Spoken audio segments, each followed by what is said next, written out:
Alô, eu sou Fabiane Pereira e esse é o Novas Conversas. E essa temporada no Novas Conversas é dedicada à sexta edição do WME, que é um evento focado no protagonismo feminino no mercado da música. Para saber mais e melhor, eu abro esta série de Novas Conversas com uma grande protagonista feminina.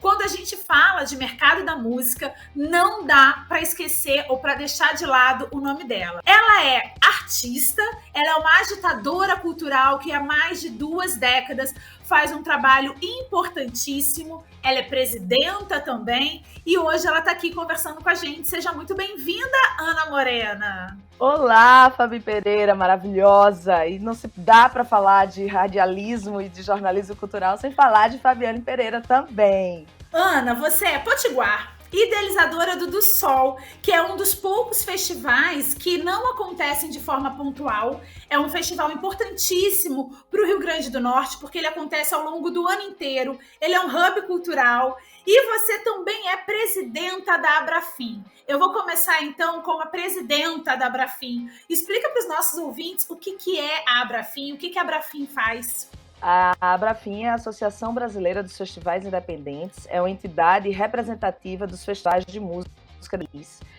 Ela nasceu em 2005 e era um momento onde a gente precisava fortalecer o setor. Era um setor muito diferente do que a gente tinha hoje em dia, então a gente precisava de políticas culturais, a gente precisava se reunir, se concentrar em bloco para poder fazer, né, solicitações, para poder ter essa conversa de uma forma mais oficial, né, de uma forma mais pública também. E quando foi em 2020, por causa da pandemia, a gente notou de cara que o setor dos festivais seriam o primeiro a parar, assim, os festivais são eventos aglomerativos, então a gente entendeu que, assim como outros agentes culturais entenderam que o nosso setor ia ser o primeiro a parar, ia ser o último a voltar, que só está voltando agora, inclusive, né? E a gente esteve à frente nessa batalha pelas leis de emergência cultural, né? A gente esteve nesse fronte aí pela Aldir Blanc, estamos nesse fronte aí pela Aldir Blanc II, pela Paulo Gustavo, porque o nosso setor precisa e é um dos setores que mais devolve o dinheiro investido. É impressionante, assim, a gente devolve em números muito grandes. A gente tem o setor tem em torno de 3% do PIB brasileiro, então é muito sério, assim, para a economia brasileira. Sim. Então a gente precisa fazer valer essa voz. Pergunta que não quer calar, a gente vai conseguir derrubar os 2 vetos nas leis de emergência, que é do Paulo Gustavo e a Lei Aldir Blanc? Estamos trabalhando para isso, né? É uma pressão popular muito grande, temos caravanas de agentes culturais e de pessoas do setor, né, indo para Brasília agora fazer essa pressão. A gente está entrando numa campanha agora para que os agentes culturais em suas cidades, em seus estados, falem, conversem, né, com seus senadores, com seus deputados, para a gente pressionar de uma forma sólida e assim, é fundamental. Realmente um setor que passou 2 anos parado, né, é preciso muito dessa verba, desse fomento para a gente poder se reestruturar. A gente está realmente muito difícil voltar a fazer as nossas atividades numa economia tão devastada como a gente está tendo agora. A gente sabe que esse ano tem eleição, o segundo semestre vai pegar fogo no Brasil, né? Eu queria te perguntar como é que está a sua expectativa enquanto mulher do mercado da música, enquanto presidenta da Abrafim, enquanto cidadã, quais são as suas expectativas para esse segundo semestre,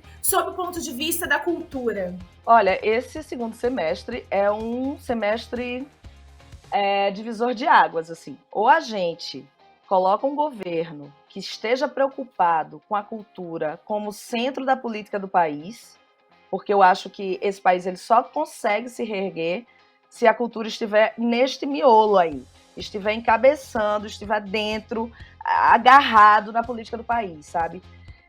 Porque através disso você tem todos os outros setores, você tem uma educação mais forte, você tem a área tecnológica, a área científica. Cultura é a base de uma nação. E a gente precisa entender que precisamos comer, precisamos nos divertir, e a gente precisa de cultura, porque o indivíduo ele precisa de beleza. Ele precisa comer, ele precisa morar bem, ele precisa ter acesso à saúde e ele precisa de cultura. Acredito que a gente vai estar, todos nós que somos agentes culturais, somos artistas, a gente precisa se colocar, se posicionar e buscar esse governo, que para mim só tem um, assim, que pode encabeçar isso, que é Lula, né? Tô doida, a pessoa diz, mas Lula é isso, Lula é aquilo. Eu digo, gente, tô doida para Lula estar lá, para eu poder conversar, dialogar, brigar com ele, porque é preciso não ter diálogo. Então, nesse a gente não tem, a gente precisa poder ter esse diálogo, e eu acho que não tem outra chance da gente não reerguer esse país se não for através da eleição de Lula, porque precisa ter um plano, não dá mais para ficar à mercê a economia da cultura sendo uma das mais importantes do país, a gente à mercê de um governo que está nos destruindo de verdade. A política desse governo é a destruição da cultura. E quando você destrói a cultura, você destrói o país. Eu não entendo como as pessoas não conseguem entender isso, sabe? Muito obrigada, Ana Morena. É sempre um prazer falar com você. O Novas Conversas aqui no jornalismo da Nova Brasil FM volta amanhã. Não perca. Um beijo grande. Obrigada, Ana. Beijo, gente. Brigadão. Fabi, você é uma inspiração também, querida. Prazer estar aqui.